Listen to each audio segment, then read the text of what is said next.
On the morning of February the 14th, 1879, in a small farming hamlet of Schoharie County, New York, three neighbors forced open the frozen door of a single-story clapboard house and found something that three separate physicians, two county coroners, and one professor of medicine from Albany would spend the rest of their lives refusing to explain. A woman of 26 years had been reduced from the shoulders downward to a fine gray ash that held the exact shape of her body against the floorboards. Her head, her left forearm, and one stockinged foot remained entirely untouched. The chair in which she had been sitting was barely scorched. The wooden floor beneath her carried a dark oval stain no larger than a serving platter, and not a single curtain, not a single book, and not the oil lamp 3 feet from her elbow had caught fire. Her name was Ruth Paine, and what happened to her inside that locked house during the coldest night of that winter was reported in 4 county newspapers, debated in at least 11 medical journals, and then, within 18 months, deliberately erased from every official record the county possessed. Before we continue with the story of Ruth Paine and the house on Cobble Hollow Road, if you are hearing this story, take a moment to subscribe to the channel and leave a comment telling us which state or which city you are listening from tonight. We want to know where our listeners are, because what you are about to hear was almost buried forever, and the people who tried to bury it had more reasons than you can imagine, and more power than you would like to believe a handful of ordinary men could ever have possessed. To understand what happened to Ruth Paine, you first have to understand the place she lived in, because the place itself is a kind of character in this story. And without it, nothing that followed would make any sense at all. Schoharie County in the late 1870s was a patchwork of Dutch stone houses and Yankee clapboard farms tucked into the folded hills west of Albany. A country of long valleys and short tempers, where German Palatine families who had arrived 150 years earlier still spoke a rough, low dialect at home, and English only in church and at the market. The land was old for America. It had been settled before the Revolution, cleared of its oak and hickory by the grandfathers of the men now farming it. And in many places, the stone walls that marked the edges of the pastures were already sinking back into the earth. The county seat was a sleepy town of shops, a courthouse, and a dairy exchange. But the hamlet where Ruth lived, a cluster of 7 houses and a Methodist chapel known locally as Cobble Hollow, was not even on most maps. It sat at the end of a wagon road that became impassable between December and March, and in the winter, the only way out was a sled track that cut north across the frozen brook toward the mill at Breakabin. Cobble Hollow was the kind of place where a family could vanish into the snow and nobody in the county offices would notice for a month, and where the people who lived there had long ago learned to prefer it that way. The winter of 1878 into 1879 was, by every account kept at the time, the worst winter in 40 years. The thermometer at the Breakabin post office recorded 28 degrees below zero on the night Ruth Paine died, and the snow had been falling, off and on, since the first week of November. The drifts against the north side of the chapel stood taller than a man, and the roof of the cow shed at the Kiesrick farm had collapsed under the weight of them in early January. Children were not sent to the one-room school for weeks at a time. Old men died in their sleep and were stored, wrapped in canvas, in the cold parlors of their houses until the ground thawed enough to bury them. It was a winter that pressed down on the hamlet like the palm of a great hand, and the people who lived through it would speak of it decades later, as if it had been a single long night from which no one fully woke. Ruth had come to Cobble Hollow 3 years earlier as a young bride. She was born Ruth Vosburg in the Mohawk Valley, the daughter of a Dutch Reformed minister who had died of consumption when she was 19, and she had taught school in Amsterdam, New York for 2 winters before she met Daniel Paine at a Grange Hall dance in the autumn of 1875. Her father had been a stern man, a preacher of the old predestinarian school, and he had taught Ruth to read Latin and Greek before she was 12. Her mother had died when Ruth was 5, leaving behind a single daguerreotype of a dark-haired young woman in a lace collar and a small collection of poetry books that Ruth carried with her, tied in a bundle with a ribbon, on everywhere she went for the rest of her life. Daniel Paine was 9 years her senior, a widower with a stone farmhouse and 90 acres of pasture inherited from his father, a quiet man whose first wife had died in childbirth 2 years before. He was, by all the accounts that survived, a decent and hard-working farmer, a deacon of the Methodist chapel, a man who drank nothing stronger than cider and who was known in the hamlet for the patience with which he broke his own horses to harness. Ruth accepted his proposal within 4 months of meeting him, and she moved her few trunks of books and linens into the Paine farmhouse in the spring of 1876. Those who knew her in Cobble Hollow described her in the same careful phrases that farming communities reserve for women they cannot quite place. She was too educated for a farmer's wife, they said. She read books late into the night by the kitchen lamp, and the yellow light of that lamp could be seen from the road until 2 and 3 in the morning. A small, steady square against the enormous darkness of the surrounding hills. She kept a journal in a cedar box beside her bed. She had studied French at the Amsterdam Academy, and she corresponded through letters that traveled by mail coach and rail with at least 3 women in Albany and 1 in New York City whose names did not appear in any church register in the county. She was not unfriendly. She attended the chapel every Sunday morning, sitting in the 3rd pew from the front with her gloved hands folded over a small black prayer book. And she sang in a thin, surprisingly sweet soprano that carried over the deeper voices of the farmers around her. She brought preserves to the sick. She taught the small Cobble Hollow Sunday school class of 7 children, and the children, by the account of one woman who had been among them and who lived until 1937, adored her with the peculiar, fierce loyalty that rural children reserve for any adult who treats them as if they might one day be interesting. But she was not. The neighbors would later tell the coroner, quite one of them. There was a stillness in her that they did not know what to do with. There was a way she had of looking at a conversation from a little distance, as if she were listening for something underneath the words, that made the older women of the hamlet uneasy without their being able to say why. And there was something else, something that only 2 of her neighbors would say out loud, and only after a great deal of hesitation, and only after the doctor from Albany had sat across from them at their own kitchen tables and asked the same quiet, patient questions 3 and 4 times over. In the last 6 months of her life, Ruth Paine had changed. She had grown thinner. Her cheekbones, which had always been prominent, had become sharper, and there were dark hollows beneath her eyes that had not been there the previous summer. She had stopped wearing her wedding bonnet to church, replacing it with a plain black shawl drawn up over her head, in the manner of a much older woman. She had been seen twice, walking alone along the frozen brook at dusk, in weather that no sensible woman should have been walking in. Her arms wrapped tight around her body, and her breath trailing white behind her in the cold air. And on 3 separate occasions, the woman who lived in the nearest house, a widow brewer of 62 years, who had buried 2 husbands and raised 5 sons, and who did not, by her own description, miss very much of what went on in the hamlet, had heard raised voices coming from the Paine farmhouse in the hours after midnight.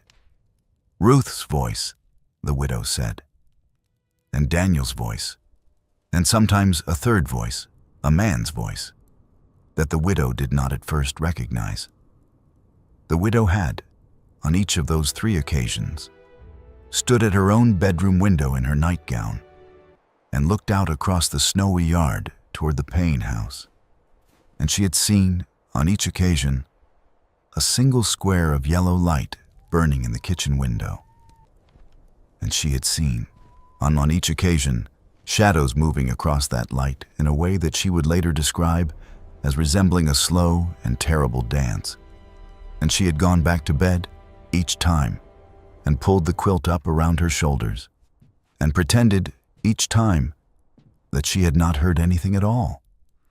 Because a widow of 62 in a hamlet of 7 houses does not interfere with what happens in another woman's kitchen in the middle of the night, even when the sounds coming through the winter air are sounds she does not want to hear. She would regret that silence. She would later tell Dr. Tenike on the back porch of her own house on a July afternoon, for every remaining day of her life.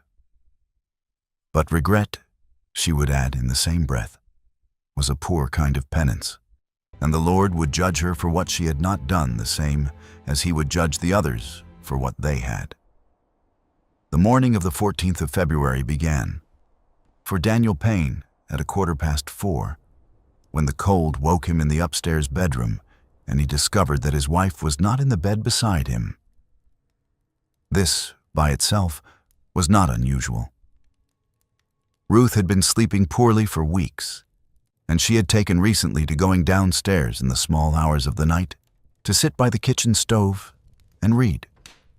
Daniel dressed in the dark, pulling on wool trousers over his long drawers, lacing the heavy boots he wore against the cold of the farmhouse floors, and he came down the narrow staircase with a kerosene lantern held out in front of him. The house was entirely silent. The parlor, as he passed through it, was dark and still, and the sheet-covered furniture looming like pale, crouching animals in the lantern light. The kitchen door, at the far end of the parlor, was closed. Daniel later swore, under 3 separate examinations by 3 separate officials, that when he opened that kitchen door, the room beyond was cold. Not merely cool, as a farmhouse kitchen often was in the hours before dawn, but bitterly cold. The cold of a room in which no fire had burned for hours. The stove, a heavy cast-iron Union box stove with nickel-plated trim that Daniel had bought at the county fair in 1876, had gone out sometime in the night. The oil lamp on the table was extinguished, its wick black and curled. The window above the dry sink was clouded with a thin film of frost on the inside of the glass, and fern-like crystals had grown across the lower panes in delicate repeating patterns. And in the rocking chair beside the stove, where Ruth habitually sat in the mornings to drink her tea, there was a shape that his mind at first refused to accept as a shape. He said that he stood in the doorway for a long time, he did not know how long, holding the lantern he had brought down with him, before he understood what he was looking at. His wife's head was leaning back against the chair's spindles, her eyes closed, her dark hair loose about her shoulders, her expression, in the flickering lantern light, entirely peaceful. Her left arm lay draped over the arm of the chair, the hand white and intact, a small silver ring on the 4th finger, the ring her father had given her on her 16th birthday. Her right stockinged foot was extended forward, as if she had been in the act of rising. And everything else, everything between the base of her neck and her ankles, was gone. In its place, filling the seat of the rocking chair and spreading across the floorboards in a neat oval that measured, the coroner would later record, 31 inches by 19 inches, was a deposit of fine pale gray ash. The ash held, at its center, the unmistakable curve of a rib cage, the suggestion of a pelvis, the bent line of a femur. It was, Daniel said, as if his wife had been poured into the chair and the chair had kept the shape. He did not scream. He did not run. He stood, he said, for what felt like a very long time. And then he turned around, walked back through the front parlor, opened the front door, and walked the 3/4 of a mile through the knee-deep snow to the house of Widow Brewer, and asked her, in a voice she described as utterly calm, if she would be so good as to come and look at something. The widow came. She was not a woman who required much persuading when a neighbor appeared at her door before dawn. She brought with her the hired man from the adjoining farm, a Palatine German named Jost Kiesrich, who had been awake in the barn already, milking his cows by lantern light. And Jost brought his younger brother, Hendrik, who rode the sled track north to Breakabeen to fetch the doctor. By 10 o'clock in the morning, 4 men and the widow were standing in the Paine kitchen, and none of them could speak. The kitchen, by daylight, was almost ordinary. It was a square room, perhaps 14 feet on a side, with a plank floor worn smooth by 3 generations of Paine feet, a large pine table in the center, a dry sink against the east wall, a cupboard against the north wall containing the household's modest collection of dishes, and the cast-iron stove against the south wall, its belly still cold, its door closed, the small brass draft lever at its base still open to the position Ruth must have set it to before she fell asleep. Above the stove, on a wooden rack, hung a row of copper pans polished to a dull shine. Against the west wall, beneath a window curtained with unbleached muslin, stood the rocking chair, and in the rocking chair was what was left of Ruth Paine. Dr. Hendrik van Duysen, who had arrived from Breakabeen just after 9, was a country physician of 54 years, a graduate of the Fairfield Medical College in central New York, a man who had delivered perhaps 400 babies, set perhaps 1,000 broken bones, and signed perhaps 600 death certificates in his career. He had seen, he believed, every way that a human being could die in Schoharie County. He had not seen this. The stove, he would note in his report that afternoon in careful pencil, was stone cold to the touch. He laid his hand flat on the top of it for a full minute to be certain. The floor around the oval of ash was unburned. The wooden arms of the rocking chair were scorched only where they would have been in contact with the body, and the scorching was shallow, not more than 1/8 of an inch deep, as if someone had passed a hot iron lightly over the wood and then taken it away. The curtain at the window, 2 feet from the chair, was intact. A stack of kindling in the wood box beside the stove, 3 feet from the chair, was intact. A folded copy of the previous week's Schoharie Republican on the table, 4 feet from the chair, was intact, and the doctor was able to read the headline about a proposed extension of the railroad to Cobleskill without turning the paper over. And Ruth Paine's head, hair, face, and eyelashes were, the doctor wrote in the careful hand of a man trying very hard not to commit himself to any conclusion he could not defend, perfectly preserved, as if she had fallen asleep in her chair and never woken up. There was no grimace of pain. There was no soot on her cheeks. The small silver cross she wore on a chain around her neck had fallen back into the neckline of her nightdress. What was left of it? And the chain was intact and bright. The temperature required to reduce a human torso to calcined ash is not a matter of medical opinion. It is a matter of physics. A cremation furnace in the year 1879 operated at a minimum of 1400 degrees Fahrenheit and required between 2 and 3 hours of sustained directed heat to reduce a body to the condition in which Ruth Paine had been found. No fire of that intensity could have burned within 3 feet of unscorched wood. No fire of that duration could have left her face and hair untouched. And no fire known to medical science in the winter of 1879 could have confined itself so precisely to the soft tissue of a single human trunk. The doctor closed his notebook. The widow crossed herself in the Catholic manner, although she was a lifelong Methodist, and only afterwards realized that she had done it. Jost Kiesrich, who had fought at Gettysburg as a boy of 19 and had seen men burned in the aftermath of that battle, walked outside into the snow and was sick against the side of the barn. and when he came back inside, his face was gray, and he did not meet anyone's eye. There was a discussion that afternoon among the men in the kitchen. Dr. Van Dusen wanted to send for the county sheriff. Jost Kiesrich, whose English was rough but whose judgment was sound, agreed.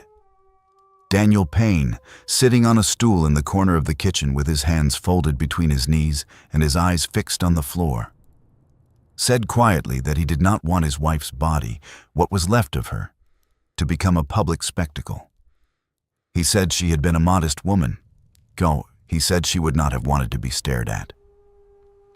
He said, in the same quiet voice, that he believed the affliction that had taken her was an affliction of a nature, a medical accident of a rare and terrible kind, and that the proper authority to consult was not the sheriff, but the coroner, and that the coroner could make his determination without the presence of curious neighbors. Dr. Van Dusen, who had watched Daniel closely through this speech, later wrote in his private letter to a colleague in Utica that he had never, in 30 years of country practice, seen a recently widowed man speak about his wife's remains with such precise and premeditated calm, and that if he had been a man of suspicious temperament, he might have taken that calm itself as a kind of evidence. But he was not a man of suspicious temperament. He was a tired country doctor in the middle of the hardest winter of his life, standing in a kitchen where something impossible had happened. And he did what tired country doctors in such circumstances usually do. He accepted the husband's wishes. He sent Hendrik Kiesrich north again on the sled track, not for the sheriff, but for the coroner. And he sat with Daniel and the widow and Jost in the front parlor of the Paine farmhouse, with the kitchen door closed and a sheet draped over the rocking chair, until the coroner arrived late that evening, by which time the ash had begun, in the dry, cold air of the kitchen, to sift very slightly through the cracks between the floorboards. In the weeks that followed, the story of what had happened in the Paine kitchen spread through Schoharie County, the way cold spreads through a stone wall, on slowly and from every direction at once. The Schoharie Republican ran a short notice on the 16th of February describing the death as a sudden misfortune of unexplained cause and expressing the condolences of the community to Deacon Paine. The Cobleskill Index, 3 days later, described it as a probable apoplexy followed by accidental fire, which was the diagnosis that Dr. Van Dusen had settled on after 2 sleepless nights and which he himself did not believe. The Albany Argus, which had a correspondent in the county seat and which was willing to risk a little sensationalism, printed a longer piece on the 22nd of February in which the word combustion appeared for the first time, qualified carefully by the adjective spontaneous. The piece was reprinted in edited form in 3 other regional papers over the following week. The story might have ended there, filed away as a curiosity in the back pages of a county paper, if it had not been for a physician from Albany named Dr. Cornelis Ten Eyck, who read the Argus piece over his breakfast coffee on the morning of the 23rd of February, and, by that same evening, was on the train west with a leather satchel full of instruments and an unshakable conviction that he had just been handed the case that would make his career. Dr. Ten Eyck was 44 years old, a professor of forensic medicine at the Albany Medical College, and a man whose professional ambition was matched only by his contempt for country doctors. He had, in the course of his career, published 7 papers on unusual modes of death, including a widely cited study of accidental poisonings among factory workers in Troy, and a controversial monograph on the subject of asphyxiation in infants of the urban poor. He had been waiting for more than a decade for a specimen of what the medical literature of the time referred to as preternatural human combustion. There had been, by the count of the medical journals of 1879, some 30 documented cases in Europe and North America across the preceding century, almost all of them involving elderly women, heavy drinkers, and confined spaces. The case of the Countess Cornelia Bandy of Cesena in 1731 was the canonical reference cited in every medical textbook. Ruth Paine, at 26 years old, a teetotaler, and a woman in visibly good health only days before her death, did not fit the pattern. That, for Dr. Teneyck, was precisely the point. He arrived in Cobble Hollow on the morning of the 25th of February, 11 days after Ruth's death. He traveled from the Break-A-Bean station by hired sleigh, wrapped in a bearskin robe, his satchel at his feet. And he would later describe the approach to the hamlet as the strangest visual impression of his adult life. The snow had begun again during the night. The 7 houses of Cobble Hollow stood in a rough line along the frozen brook, their dark roofs frosted white, their chimneys smoking in thin gray plumes. And beyond them the hills rose in a series of long, pale folds under a sky the color of slate. There was no sound except the creak of the sleigh runners and the breath of the horse. Not a dog barked, not a child shouted. The hamlet looked, he wrote, like an engraving from a German fairy tale. The kind in which something terrible has just happened inside one of the small, tidy houses and no one has yet noticed. He was met at the door of the Paine farmhouse by Daniel, who had not, as far as anyone in the hamlet could tell, wept once in the intervening 11 days. Daniel was a tall man, 6 feet and some inches, with the long, slightly stooped frame of a man who had spent most of his adult life bending over plows and fence rails. His hair was sandy brown, thinning at the crown, combed severely back from a high forehead. His eyes were pale blue and widely set, and they had in them, Dr. Teneyck noted in his first diary entry about the case, the particular flat quality of eyes that had stopped expecting anything. Daniel shook the doctor's hand, took his coat, and led him through the parlor into the kitchen without speaking a word that was not strictly necessary. The rocking chair was still there, against the west wall beneath the muslin curtained window. The oval of ash had been swept up, placed in a sealed wooden box roughly the size of a hat box, and kept, at the county coroner's instruction, in an unheated outbuilding behind the farmhouse. The scorched floorboards had been scrubbed with lye soap but not replaced, and the dark oval stain was still clearly visible beneath Daniel's boots.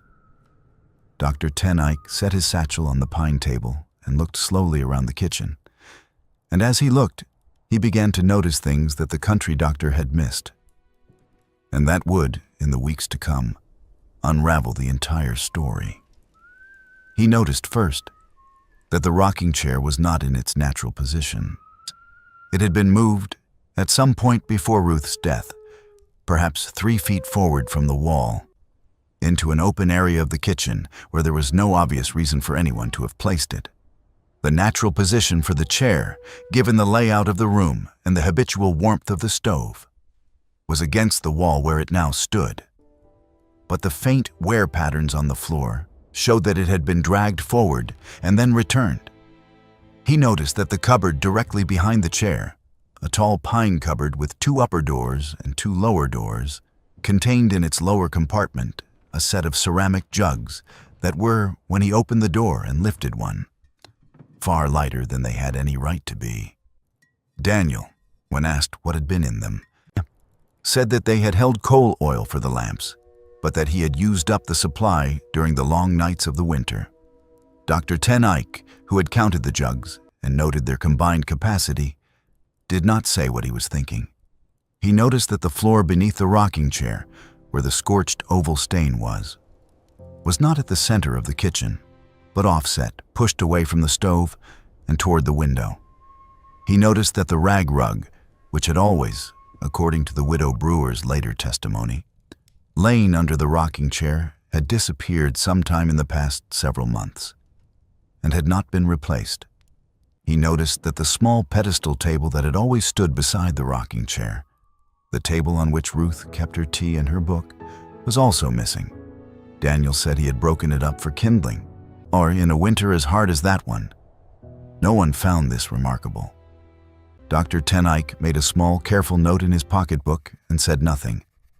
Dr. Ten Eyck, over the course of the next 3 days, measured every surface in the kitchen, collected samples of the ash, interviewed Daniel, the widow brewer, Jost Kiesrick, and the minister of the Methodist chapel. He rode the sled track into Breakabeen to examine the house where Ruth had grown up before her marriage. And he spent an afternoon in the small records office at the county seat examining the deed books, the tax rolls, and the marriage register for the past 10 years. What he found, and what he wrote in the unpublished notebook that survived him and was purchased 61 years later by a private collector in Cooperstown, has never been reproduced in any medical journal. The notebook runs to 187 pages in Dr. Ten Eyck's cramped, educated hand, and it contains, among many other things, 3 observations that he would eventually come to see as the 3 pillars on which the entire case rested. The first observation, recorded on the 2nd day of his stay, was that Ruth Paine had, in the final month of her life, purchased from the general store in Breakabeen a total of 19 gallons of coal oil, a kerosene-based lamp fuel widely used in rural New York at the time. 19 gallons was an amount far in excess of what the Paine household could have consumed for lighting in that period. A normal farmhouse of the region, with 3 or 4 lamps in regular use, consumed perhaps 2 gallons a month in the winter. The Paine household had only 2 lamps. Daniel, when pressed, could not account for the discrepancy. He said his wife had been responsible for household purchases. He said he had not noticed. He said she had once mentioned to him a plan to varnish certain pieces of furniture in the spring, and he supposed the oil might have been intended for that. Dr. Ten Eyck, in the margin of his notebook beside this entry, wrote a single word: implausible. The second observation, recorded on the 3rd day, was that Ruth had been observed, by at least 2 separate witnesses, wearing a corset of a new style recently advertised in the Godey's Ladies' Book, a garment whose stays were reinforced with a paste of calcium phosphate and animal fat, a substance which, Dr. Ten Eyck noted in careful Latin, was highly susceptible to the formation of phosphorus compounds under conditions of prolonged body heat. The corset had been a gift, the widow brewer said. Ruth had shown it to her in October, laid out in its box with a ribbon around it, and had said, in a voice the widow remembered as unusually quiet, that it had come from a gentleman admirer of many years ago, who had sent it to her as a token of continued friendship. The widow had not asked who the gentleman was. She had seen Ruth wear the corset on several occasions afterward, under a black wool dress that Ruth had taken to wearing in the evenings when she expected no visitors. And the third observation, the one that Dr. Ten Eyck underlined twice and then, in a different ink and apparently at a much later date, circled 3 times, was this: Ruth Paine was, at the time of her death, in the early weeks of a pregnancy. And that pregnancy, according to the dates that Dr. Ten Eyck carefully reconstructed from the testimony of the widow, and from 3 letters he was eventually permitted to read, could not possibly have been the child of her husband. If this story is already making you think twice about what people in small towns can hide, take a moment to like this video and let us know in the comments what you think happened in that kitchen. Because the records we are about to discuss were sealed for a reason. And what Dr. Ten Eyck learned next is why that seal was put in place, and why no one in Cobble Hollow or in Albany ever spoke of Ruth Paine's name again in any public setting for the remainder of the century. Dr. Ten Eyck returned to Albany on the 28th of February and began, with the methodical patience of a man who had waited his whole career for exactly this, to assemble the rest of the story. He wrote letters to every address in the bundle of correspondence Daniel had grudgingly allowed him to examine. He interviewed, over the course of the next 4 months, every person in the Mohawk Valley who had known Ruth Vosburgh before her marriage. He traveled twice to New York City to consult with a colleague at the Bellevue Hospital Medical College on the chemistry of slow combustion. He spent a week in the Public Records Office of Albany County. He sent a young assistant to copy out, from the dusty ledgers of a small printing shop on State Street, every name that could be recovered from the account books of a certain quarterly publication that had been printed there between 1870 and 1875. And by the end of the summer of 1879, he had constructed a picture of Ruth Paine's life that was, to anyone who had known only the quiet minister's widow and dutiful farmer's wife of Cobble Hollow, almost entirely unrecognizable. Ruth Vosburgh, before her marriage, had been a member of a small and discreet society in Albany that met in the back rooms of that same printing shop on State Street, and that described itself, in the letters Dr. Ten Eyck was permitted to copy, as a circle for the advancement of rational womanhood. The circle was composed of teachers, a handful of unmarried daughters of merchant families, 2 journalists, and 1 physician, a woman named Dr. Harriet de Forest, who had taken her medical degree in Geneva, Switzerland, some 20 years earlier, and who practiced, without a license from the state of New York, in a consulting room above a milliner's shop on Broadway. The circle read the works of Frances Wright and Margaret Fuller. They corresponded with a similar society in Boston and with a smaller group in Rochester associated with the memory of the suffragist movement. They produced, on a small hand press in the back room of the printing shop, a quarterly pamphlet called The Reasoned Voice, of which no complete run survives in any public library. And in ways that the surviving letters only hint at, they provided certain forms of practical assistance to women of the city who found themselves in circumstances that the law and the churches of Albany would not officially acknowledge. What exactly those forms of assistance were, Dr. Ten Eyck was careful not to set down in writing even in his private notebook. But from the pattern of the letters, and from the particular professional credentials of Dr. de Forest, and from the fact that 3 of the women named in the account books of the printing shop had died in the intervening years, under circumstances that were officially recorded as female complaints. Any reader of the notebook who understands the medical realities of the 1870s can draw his own conclusions. Ruth had left this society, abruptly and without explanation, in the autumn of 1875, within weeks of meeting Daniel Paine at the Grange Hall dance. She had, Dr. Ten Eyck came to believe, left because she had been seen at a meeting of the circle by a man who had recognized her and who had threatened, in some manner, that the surviving letters do not make entirely explicit, to expose her. Who that man was, Dr. Ten Eyck could not at first determine, but one of the letters he obtained, written to Ruth by Dr. de Forest in November of 1878, 3 months before Ruth's death, contained a single sentence that would eventually lead him to the answer. The sentence read, in its entirety, I fear, dear Ruth, that the gentleman from Cobble Hollow has not forgotten you. And if he should come to the house on Broadway again, I cannot promise that I will be able to send him away a second time. And the gentleman from Cobble Hollow was not Daniel Paine. Daniel Paine, at the time the letter was written, had never been to Albany in his life. The gentleman from Cobble Hollow was, as Dr. Ten Eyck confirmed through the laborious process of tracing property deeds and court records in the Schoharie County Archive, and cross-checking them against the commercial directory of the city of Albany, a man named Augustus Voorhees, 48 years old, a textile merchant who owned a substantial summer house 3 miles from the Paine farm, and who spent the months of June through September in the hamlet every year. Augustus Voorhees was a man of considerable local reputation. He was the 3rd generation of a Dutch mercantile family that had been trading wool and cotton out of Albany since before the War of 1812, where he was a member of the Albany Chamber of Commerce, a trustee of 2 banks, a communicant of the Second Reformed Church, and the owner of a 4-story brick house on Washington Avenue in the better part of the city.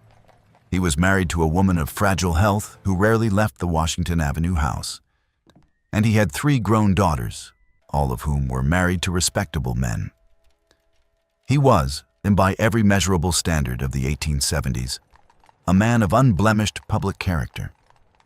He was also, and this was the detail that made Dr. Ten Eyck set down his pen and sit for a long time staring out of the window of his study in Albany on the evening of the 2nd of July, 1879. The uncle of Daniel Paine's first wife. He was the man who had introduced Daniel to his first wife 12 years earlier at a family picnic at his summer house in Cobble Hollow.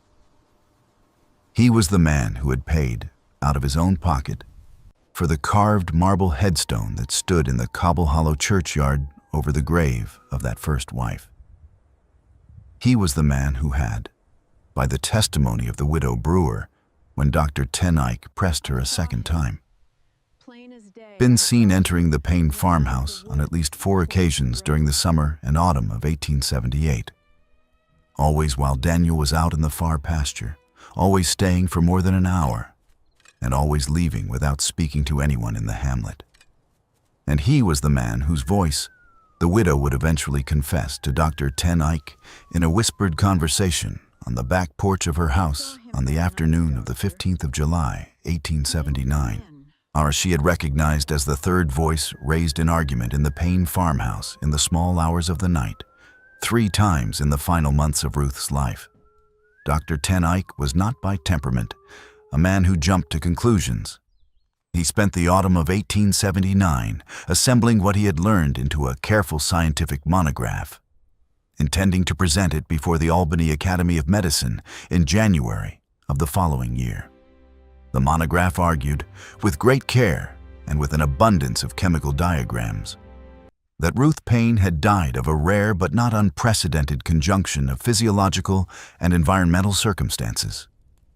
It proposed that the calcium phosphate in her corset stays, warmed by prolonged body heat and by the vapors of the 19 gallons of coal oil that had been stored. He had discovered in the course of his investigation, in a cupboard directly behind her chair, had undergone a slow chemical transformation producing small quantities of white phosphorus. It proposed that this phosphorus, ignited either by a stray ember from the stove or by a momentary frictional spark from her own movement in the chair, had initiated a slow combustion confined to the fatty tissues of her torso, a process similar to what was then known among undertakers as the Wick effect. And it proposed, in its final pages, and with considerable delicacy, that the unusually low body temperature of a woman in the first weeks of pregnancy, combined with the unusually low ambient temperature of that February night, had somehow permitted the combustion to proceed without igniting the surrounding materials. It was, in its way, a remarkable piece of work. It was also, by the standards of any modern forensic pathologist, almost entirely wrong. And Dr. Ten Eyck, in the last weeks of 1879, was beginning to suspect as much himself. Because in the course of writing the monograph, he had returned to Cobble Hollow one final time, on the 12th of December, 1879, nearly 10 months after Ruth's death. And he had interviewed, for 2 hours in the back parlor of the widow Brower's house, a hired girl named Margaret Kesrick, the 15-year-old niece of Jost Kesrick, who had worked in the Paine kitchen 3 days a week throughout the autumn of 1878. Margaret was a slight, dark-haired girl who spoke English only haltingly, and who had refused, through the widow, to speak to Dr. Van Duysen in February, and who had refused to speak to Dr. Ten Eyck on either of his previous visits. She had changed her mind, she told the widow, because she had begun to have dreams. In the dreams, she said, she was standing in the snow outside the Paine farmhouse, and Ruth Paine was looking at her through the kitchen window. And Ruth Paine was trying to tell her something, and Margaret could not hear. The dreams came every night, Margaret said. She had not slept through a night since the early summer. She was losing weight. Her mother, who did not know the reason, had begun to fear for her health. Margaret said she had decided to speak, finally, because she believed that if she did not speak, the dreams would kill her, the way the silence of the hamlet had killed Ruth Paine. What Margaret told him, in low Palatine German, that the widow translated sentence by sentence, changed everything. Margaret said that on the evening of the 13th of February, the night before Ruth was found dead, she had been sent to the Paine farmhouse at dusk to deliver a jar of preserves from her aunt. It had been snowing lightly. The last of the daylight had been going out of the sky, and the path between the houses had been trackless, and Margaret had taken almost half an hour to cover a distance that would normally have taken her 10 minutes. She had knocked at the front door of the Paine farmhouse, and no one had answered. She had waited. She had knocked again, more loudly, her knuckles stinging in the cold. She had thought she heard through the heavy door the sound of a man's voice speaking sharply in the kitchen, but she could not be sure. Asked, and no one came to the door. She had walked around the side of the house to the kitchen window, intending to leave the jar on the porch where Mrs. Paine would see it in the morning.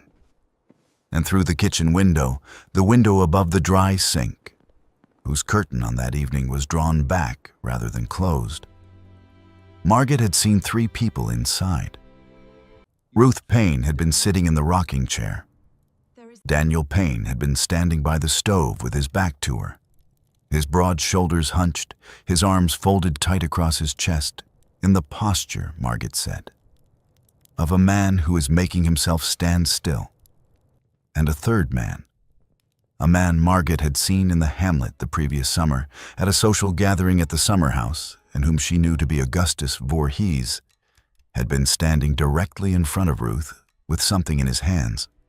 Margaret said she could not see clearly what the thing in his hands was, only that it was small and dark, and that Augustus Voorhees had been leaning forward, speaking to Ruth in a voice too low to hear through the glass. Ruth had been looking up at him. Her dark hair had been loose around her shoulders. Her hands had been folded in her lap. And Ruth's face, Margaret said, had worn an expression that Margaret had never seen on a grown woman's face before. An expression that Margaret, fumbling for the word in her 2 poor languages, described in the end as the look of a rabbit that has just understood the snare. The 3 figures, Margaret said, had held that tableau for several seconds. Then Augustus Voorhees had reached out with one hand and taken hold of Ruth's wrist, and Ruth had not pulled away, and Daniel had not turned around. Then Augustus Voorhees had spoken a single word, Margaret thought, in a harder and louder voice than before, though the glass had muffled it, and Ruth had nodded once and had closed her eyes. Please, no. Margaret had run back to her aunt's house without leaving the preserves. Not again. The jar was later found, frozen solid, in a snowdrift at the edge of the Paine property, where Margaret had dropped it in her flight. She said she had not told anyone, not even her aunt, because Augustus Voorhees had once given her father a loan during a bad harvest year. That her father had not yet repaid, and because a girl of 15 in Cobble Hollow in 1878 did not accuse a wealthy merchant from Albany of anything. She said she was telling him now, the doctor from the city, because she could not sleep, and because the face she had seen through the kitchen window had become the face she saw behind her own eyelids every night. And because she believed, though she could not prove it and did not expect the doctor to believe her, that whatever had happened in that kitchen after she ran away had not been an accident, and had not been a natural thing, and had not been anything that the chemistry in the doctor's books would ever be able to explain. Just when we thought we'd understood what happened to Ruth Paine, the horror in Cobble Hollow begins to take a different shape entirely. If this story is holding you in its grip, Share this video with someone who loves the darker corners of American history. Hit that like button to support what we do here. And subscribe to the channel so you never miss a story like this one. Let us follow Dr. Ten Eyck into the last act of this tragedy, because what he did with what Margaret told him is perhaps the most disturbing part of the entire case, and the part that, for more than a century, no one was willing to put on the public record. Dr. Ten Eyck returned to Albany on the evening of the 14th of December, 1879, carrying in his satchel the notes of his interview with Margaret Kiesrick and a small muslin bag containing a sample of the ash that had been swept from the floor of the Paine kitchen 10 months before. He went directly, not to his house on Elk Street where his wife was waiting with a late supper, but to his laboratory on the second floor of the medical college, and, working through the night by the light of 2 gas burners, he performed a series of chemical tests on the ash that he had not had the opportunity, or perhaps the motivation, to perform before. He tested for the presence of standard combustion residues. He tested for the specific compounds that would be expected from the wick effect theory. He tested, on a hunch that he would afterwards be unable to explain, for compounds associated with industrial and military accelerants. What he found, by 3 o'clock in the morning of the 15th of December, was this. The ash contained, in quantities that could not plausibly be accounted for by the combustion of human tissue alone, measurable traces of potassium nitrate, sulfur, and fine charcoal. The 3 ingredients, in the precise proportions that Dr. Ten Eyck's tests revealed, of black powder. Not the residue of black powder that had been fired, in the manner of a firearm or a charge. The residue of black powder that had been burned slowly in the open under controlled conditions, in the manner an apothecary or a pyrotechnist might burn it to produce a specific chemical effect or a specific quantity of directed heat. Dr. Ten Eyck sat at his laboratory bench for a long time that night. He put out the gas burners, one after the other, and sat in the dark. And the first gray light of morning found him still sitting there, his hands folded on the bench in front of him. He understood now what had been done to Ruth Paine.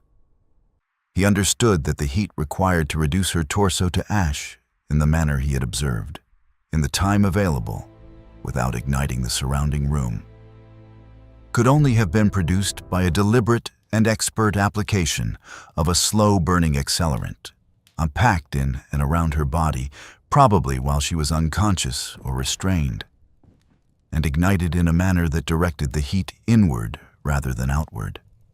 He understood that the wick effect his monograph was about to defend had been a red herring, almost certainly planted deliberately, through the calcium phosphate corset and the 19 gallons of coal oil, by someone who understood enough of contemporary medical theory to know what investigators would look for and what they would accept as an explanation.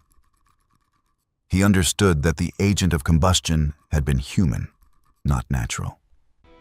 He understood that the work had required a knowledge of chemistry of a kind that a country farmer of Daniel Payne's education could not have possessed, but that a textile merchant who bought and sold dyestuffs, bleaching agents, and industrial accelerants across 3 states, a man like Augustus Voorhees, could have acquired without any great difficulty. And he understood, finally, and with a kind of cold clarity that made him put down his pen and walk out into the snow on State Street at 4 o'clock in the morning, that what he had been investigating for the past 10 months was not a case of preternatural combustion at all. It was a murder, executed with extraordinary care, disguised as a wonder of science, in order to ensure that no one would ever look for a murderer. He walked that morning from the medical college all the way home to his house on Elk Street, a distance of nearly 2 miles, through streets that were empty except for the milkman's wagon and a few lamplighters extinguishing the last of the gas lamps. He did not feel the cold. His mind was working through a series of problems whose dimensions he was only beginning to understand. If he made the finding public, What would happen to Ruth Paine's memory? Whose affair and pregnancy would become the central fact of the story, and whose killers might well escape prosecution on a technicality of evidence? If he went to the sheriff of Schoharie County, whom would the sheriff in fact investigate, in a county where Augustus Voorhees was a political donor of long standing and a personal friend of two sitting judges? If he wrote to the district attorney in Albany, where the evidence, the ash, the notebook, the letters of Dr. DeForest, would he be believed? A medical professor pursuing a private theory against a trustee of two banks. And behind all of these questions, pressing itself forward in the dim light of the December morning, was a question about himself. Dr. Cornelis ten Eyck was 44 years old. His career had, until this case, been solid but not brilliant. He had wanted the Albany Medical College chair of forensic medicine for a decade, and had been passed over twice in favor of younger men with better connections. He had 3 children in school whose fees strained his resources. He had an ailing mother in Schenectady whose care he was quietly paying for. He was a man with a family, a reputation, and a mortgage. And he was about to attempt to bring a criminal prosecution against a man who could, with a single letter on the right stationery, destroy every one of those things without leaving any visible fingerprints. And what Dr. ten Eyck did next is the part of this story that has been debated by the few scholars who have ever known enough about the case to debate anything for nearly a century and a half. He did not go to the sheriff of Schoharie County. He did not publish his findings. He did not, as far as any record shows, speak of them to another living soul. Not to his wife, not to his colleagues at the medical college, not to the young assistant who had helped him prepare the chemical tests and who would afterwards be sent away on an unexpected teaching assignment in Binghamton. He did, on the morning of the 17th of December, 1879, write a letter to Augustus Voorhees at his residence in Cobble Hollow. The letter itself has not survived, though Dr. ten Eyck made reference to it, obliquely, and in a single line of his notebook, dated the 17th of December. The line reads only, "Letter sent to A.V. at the Hamlet. Certain matters laid before him in confidence. Response awaited." But the reply that Augustus Voorhees wrote 3 days later on the 20th of December, on heavy cream letterhead from the Voorhees Textile Company of Albany, was found, folded carefully into the back of Dr. ten Eyck's private notebook, 61 years later, when the notebook was purchased at auction. The reply is 11 lines long. It thanks Dr. ten Eyck for his discretion. It expresses confidence that the doctor understands the painful necessity of certain private arrangements in cases where the reputations of families, the stability of communities, and the honor of the deceased herself are at stake. It promises, in language so courteous that it takes a moment to understand what it is promising, that Dr. ten Eyck's advancement within the medical profession of the state of New York will henceforth be assured. It mentions, as if in passing, and almost as an afterthought, that a vacancy has recently opened on the Board of Trustees of the Albany Medical College, and that the board has been considering candidates of suitable distinction, and that the writer's own modest influence with 2 of the sitting trustees would, should the doctor find himself inclined to accept such a position, be placed entirely at the doctor's disposal. And it closes with the warm regards and high esteem of a loyal friend who looks forward, sincerely, to their next meeting. Dr. ten Eyck did not attend the meeting of the Albany Academy of Medicine in January of 1880. He did not deliver his monograph. He withdrew the paper from the program without explanation, citing, in the brief note he sent to the Academy secretary, unforeseen circumstances of a personal nature. He filed his notes, folded the letter into the back of his notebook, placed the notebook in a locked drawer of his desk, and in the course of the following year, was quietly appointed to the Board of Trustees of the Albany Medical College. He served on that board for 22 years. He published 4 more papers on unusual modes of death, none of them concerning the case of Ruth Paine. He died of a stroke in the spring of 1901 at the age of 66, in his armchair in his study in Albany, with the evening edition of the newspaper folded across his knees. The notebook was found by his granddaughter, a schoolteacher named Elizabeth Ten Eyck, in the bottom of a cedar trunk in the attic of the Ten Eyck family home on Elk Street in the summer of 1940, during the emptying of the house after her own father's death. She read it through in a single afternoon, sitting on an overturned box in the dusty heat of the attic. She did not speak of it to her brothers. She sold it 3 months later to a private collector in Cooperstown for the sum of $75. The collector who bought it was, as it happens, a distant cousin of the Voorhees family of Albany, and the notebook has been in the collection of his descendants ever since. The records of the Ruth Paine case, the ones that should have been filed in the Schoharie County Courthouse, the ones that should have included the coroner's report and the physician's affidavits and the deposition of Daniel Paine and the brief sworn statement that Jost Kiesrich had given 2 days after the body was discovered, do not exist. They did exist once. Dr. Ten Eyck himself cites them in his notebook, with specific file numbers and specific dates. But in the summer of 1880, 6 months after Dr. Ten Eyck received his appointment to the Medical College Board, the Schoharie County Courthouse suffered a small fire in its basement archive. The fire was contained to a single storage room. It was attributed, in the brief report of the county fire marshal, to a defective kerosene lamp that had been left burning overnight in a corridor outside the archive. It destroyed, according to the brief notice published in the Schoharie Republican on the 9th of August, 1880, a quantity of miscellaneous papers of no great consequence. The papers included, among others, the entire coroner's file for the month of February 1879.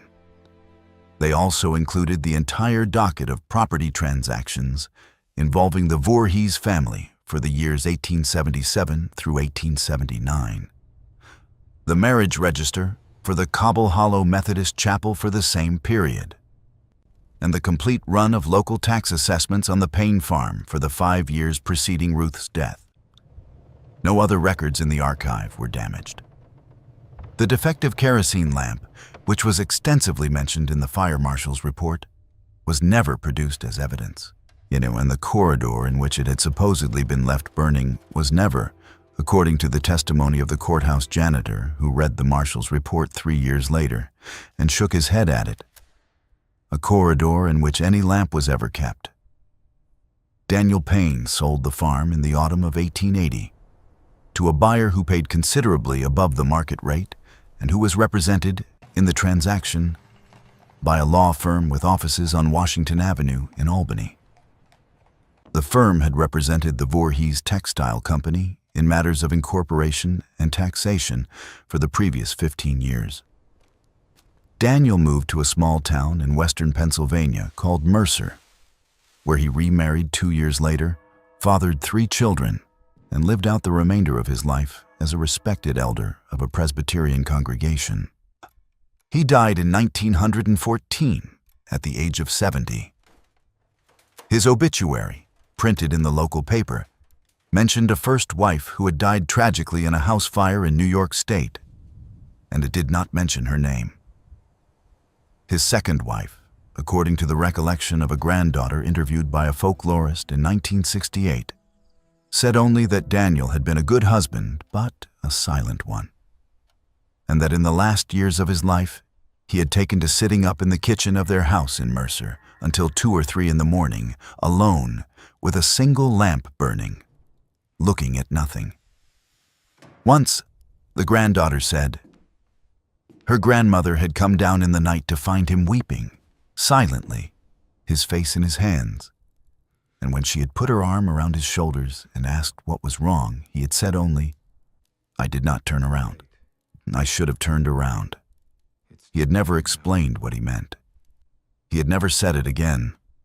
Augustus Voorhees continued to summer in Cobble Hollow for another 15 years.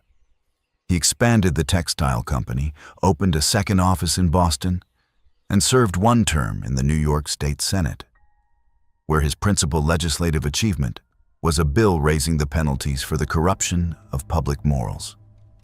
He endowed, in 1903, a chair in moral philosophy at a small college in Schoharie County, the endowment of which stipulated, in the founding documents, that the holder of the chair was to deliver, once each year, a public lecture on the subject of the Christian virtues of temperance, chastity, and reserve.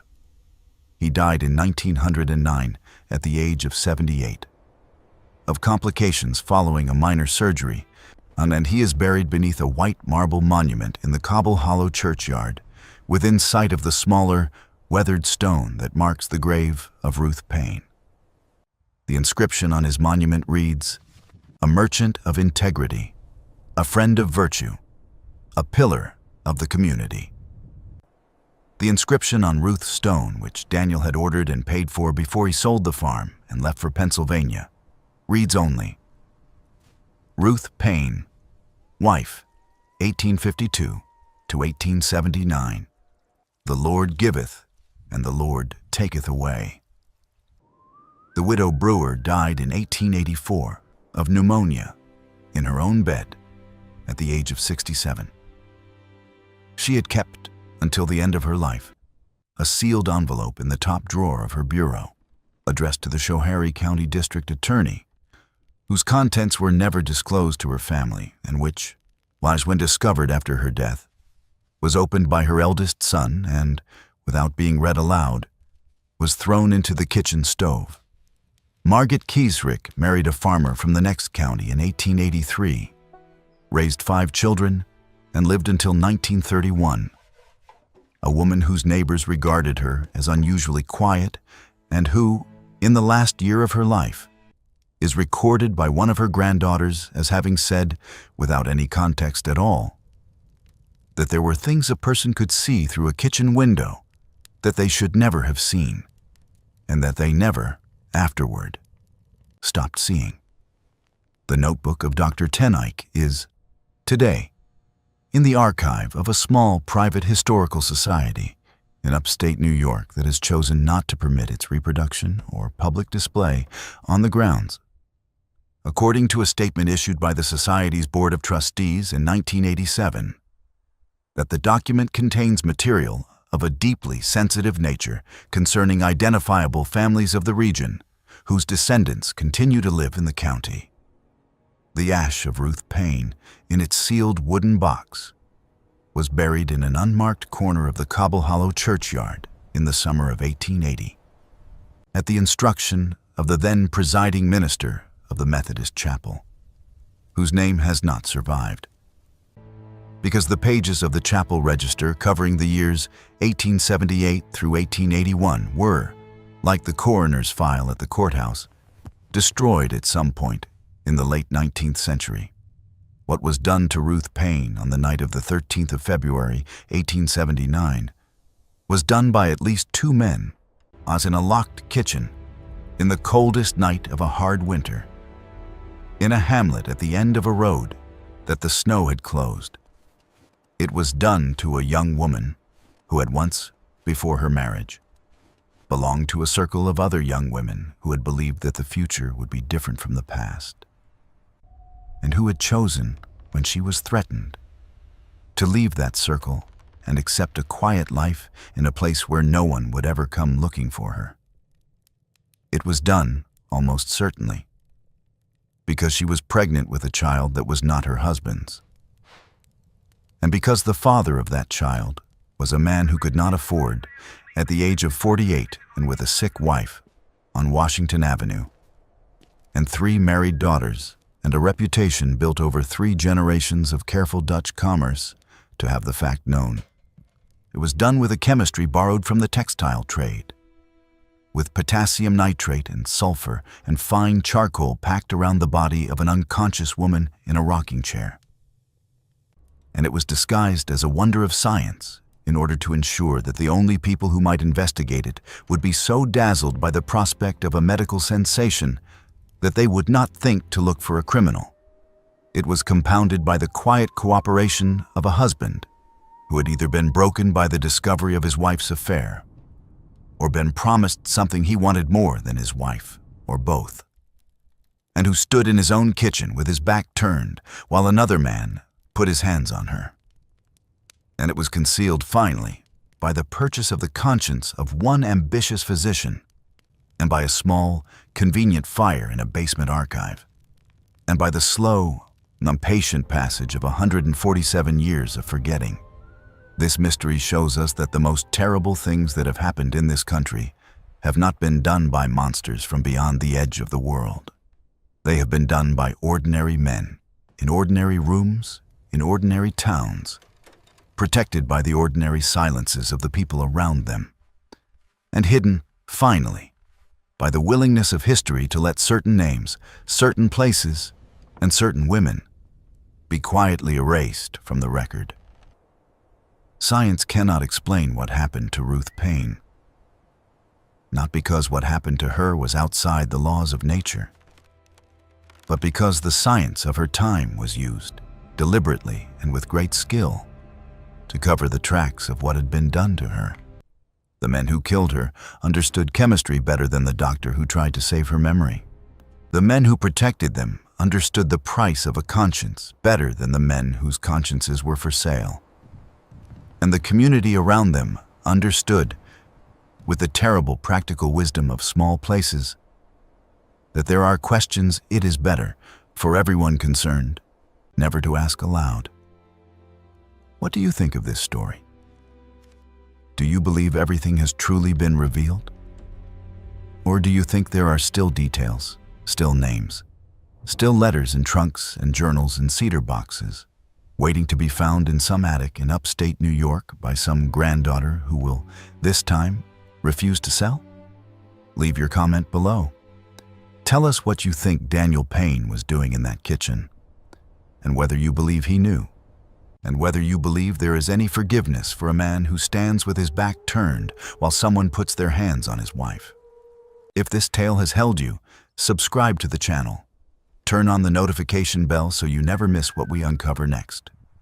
And share this video with someone who understands that the darkest history is not the history we were taught in school, but the history that someone, somewhere, once went to very great trouble to ensure we would never hear. See you in the next video.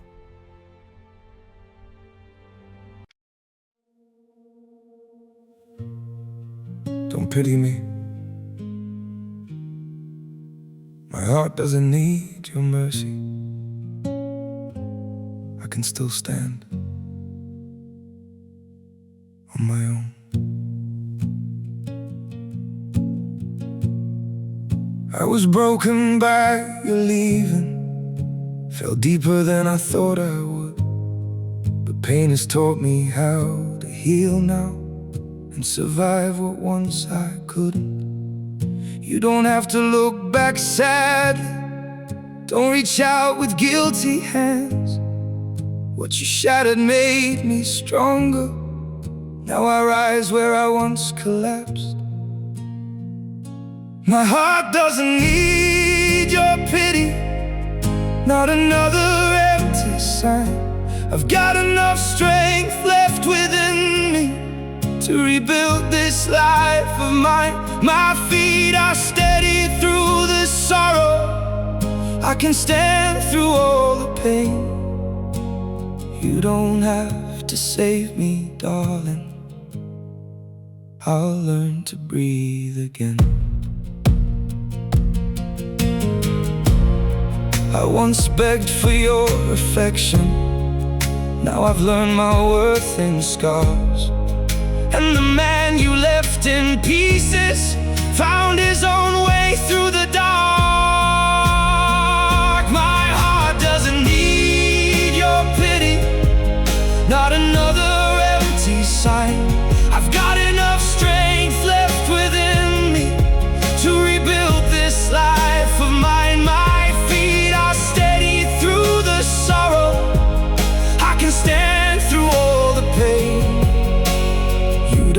have to save me, darling.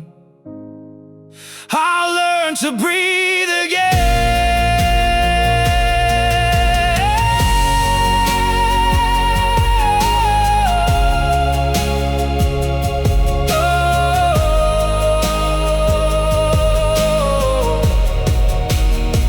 So keep your sympathy behind you. I don't need what's left undone. Sometimes losing who once broke you is how healing has begun.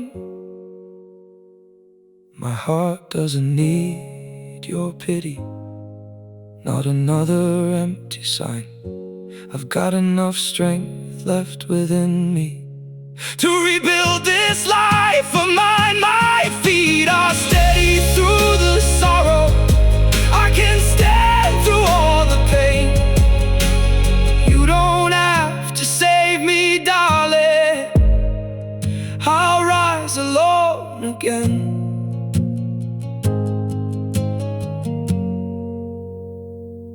I'll rise alone again.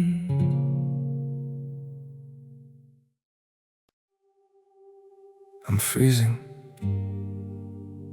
I'm bleeding, slowly fading away. But don't worry, I'm fine.